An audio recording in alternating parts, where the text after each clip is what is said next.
I'll begin where my dear colleague and friend Jerzy Sittler ended, and that is, as I said yesterday, the great turn of history that we're having this conference in the very hall where Reinhard Heydrich called for the final solution, and at the end of the Czech question as well.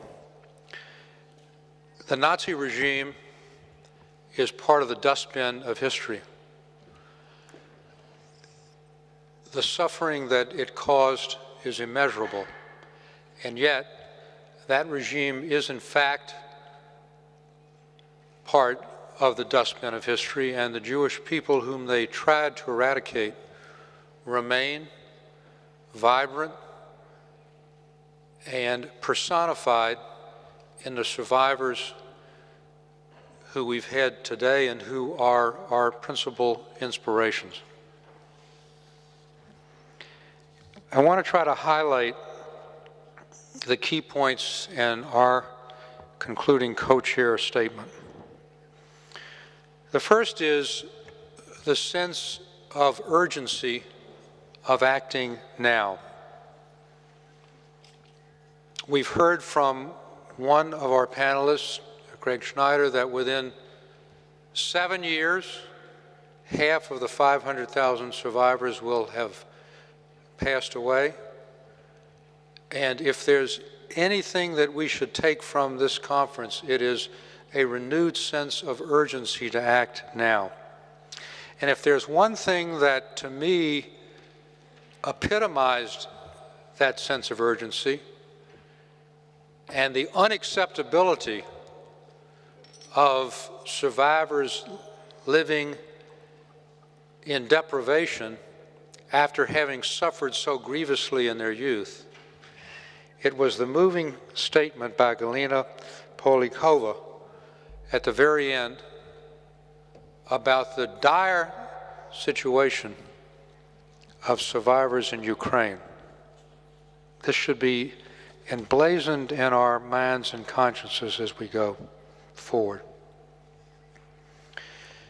Now, specific recommendations, because we wanted this conference and it has more than fulfilled our hopes to be not just rhetorical statements along the lines of terrorism, as important as that was, but something more concrete.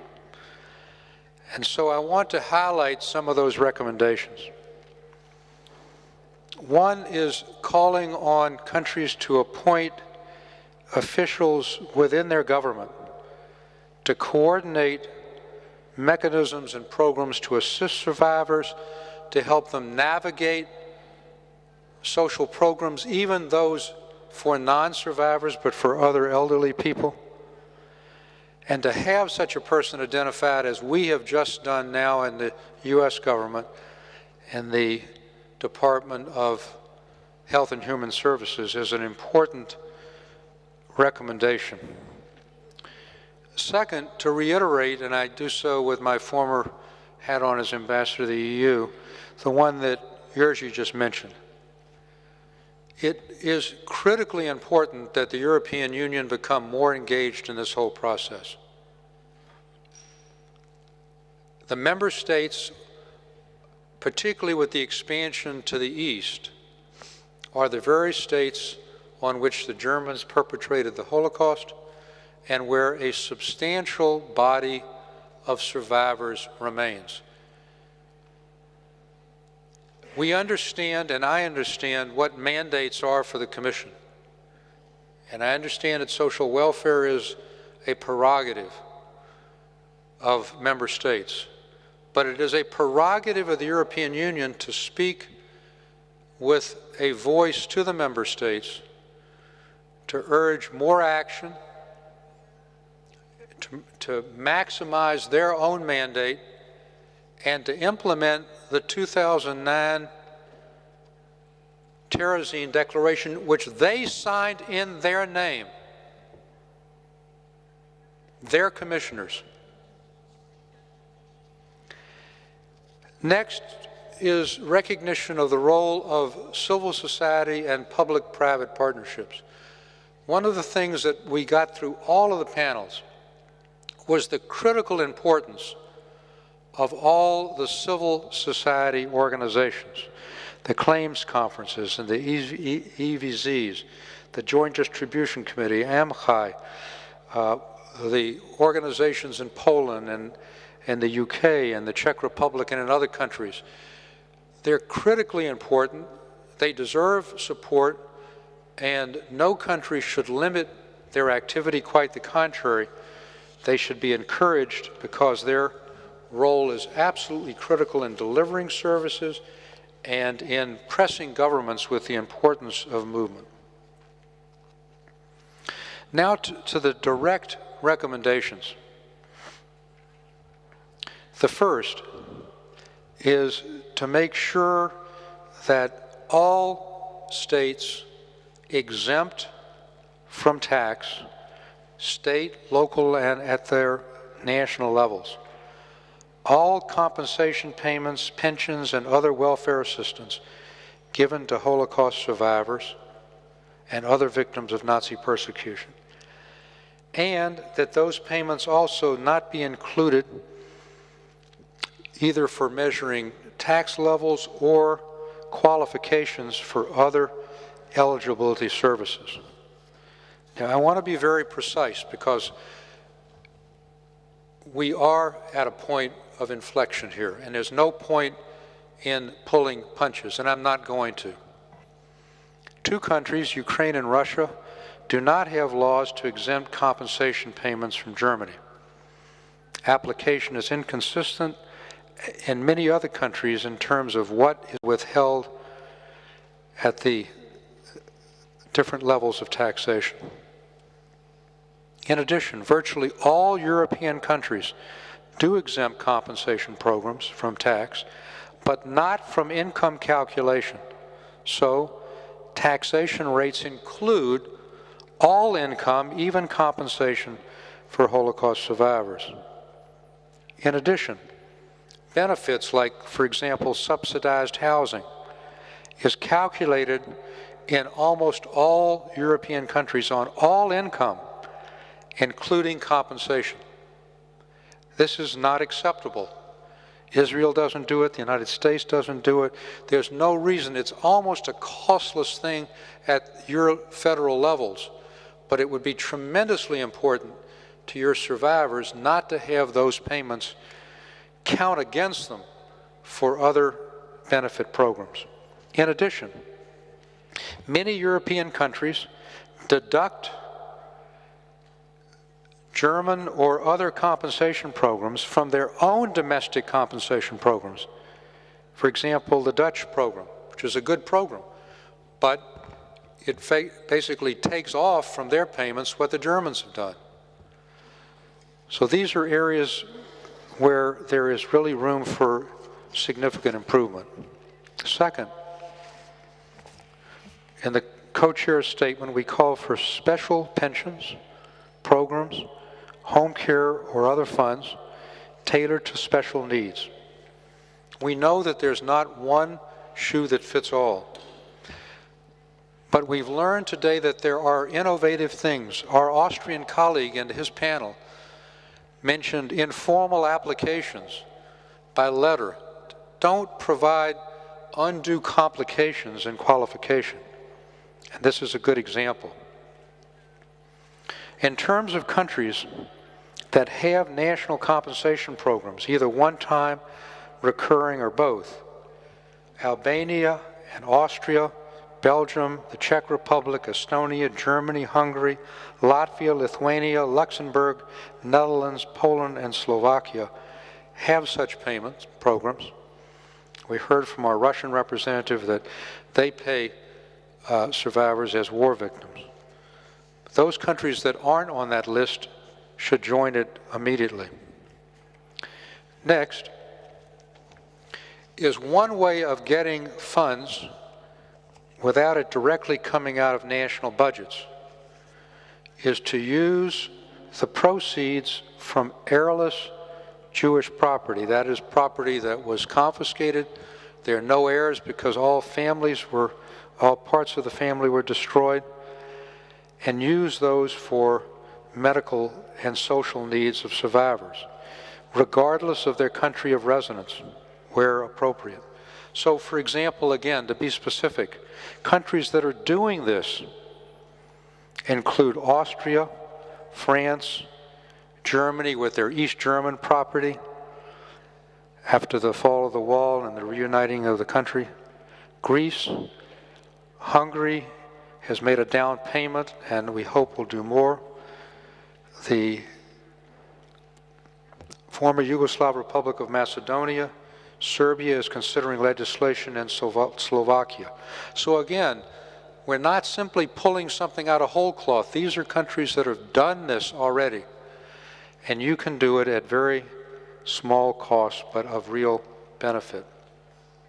Next is a particularly creative set of programs that we highlight, and we call it Social Security Benefits for Victims of the Shoah and other Nazi persecution, including those who reside outside their wartime country of origin. Now, this is really a very creative program. Austria started that program several years ago. Romania is now doing it, and Poland has just started that program.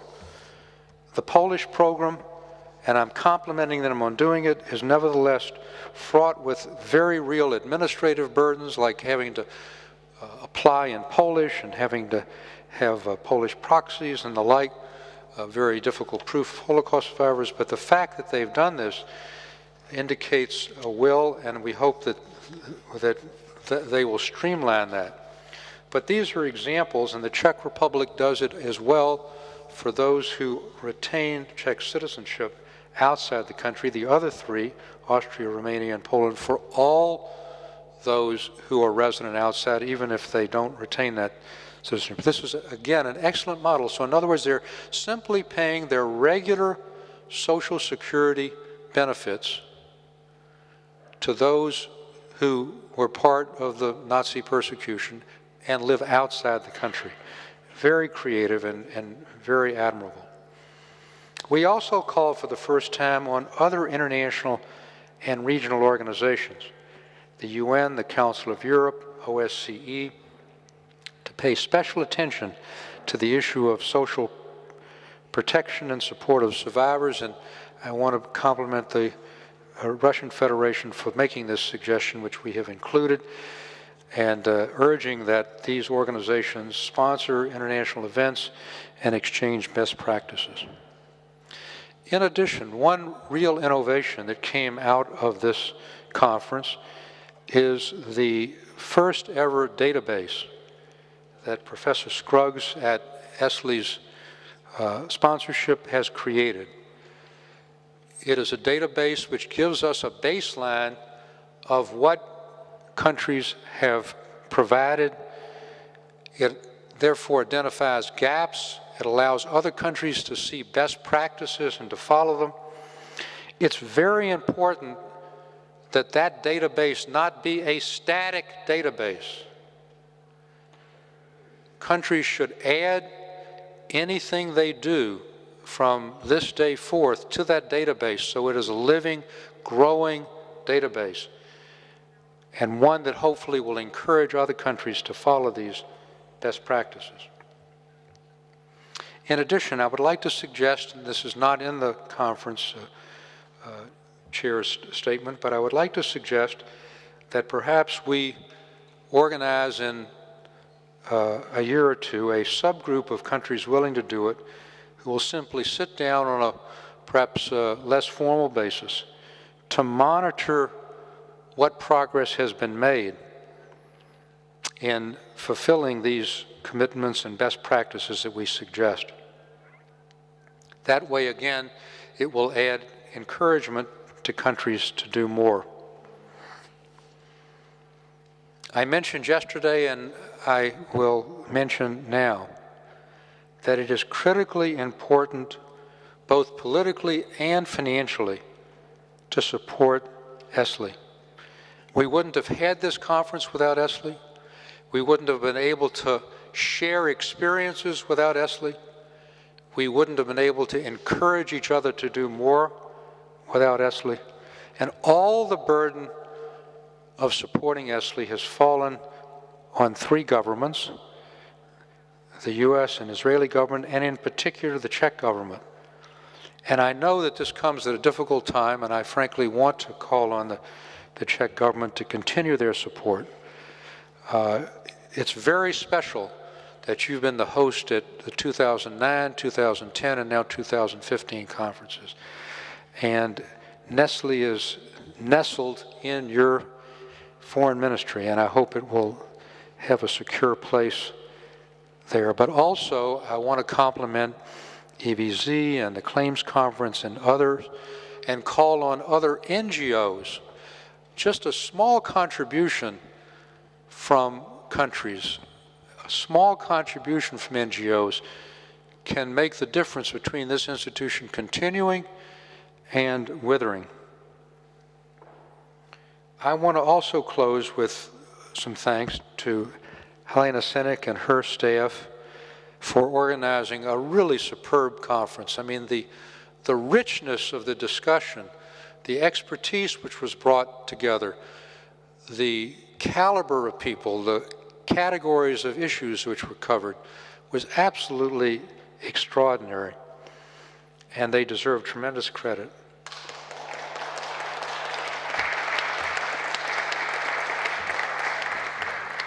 The Czech ministries of labor and social affairs and the foreign ministry and the ministers of those and deputy ministers of those ministries also are to be congratulated. And I'll close with this one note, and that is, I think working with Jerzy has been, as it has always been, an enormous and uplifting experience. We really have formed a terrific team, and I can't thank you enough. But I think you will agree that the real heroes of this conference, the real inspirations, are Felix and all of the survivors who are here and who were on the panels and who are the embodiment of what we're trying to correct. We owe you an obligation to make sure that you and the 500,000 other survivors can live as long as possible, as we say it, to 120 years, but as long as possible in dignity, and that you don't repeat in your last years the indignities that you had in your early years. So let's all leave here with a sense of concreteness, a sense of urgency, a sense of commitment, a sense of common cause for a great purpose. And again, a thank you to the survivors, to the Czech government, Jerzy, and to Esli. Thank you all.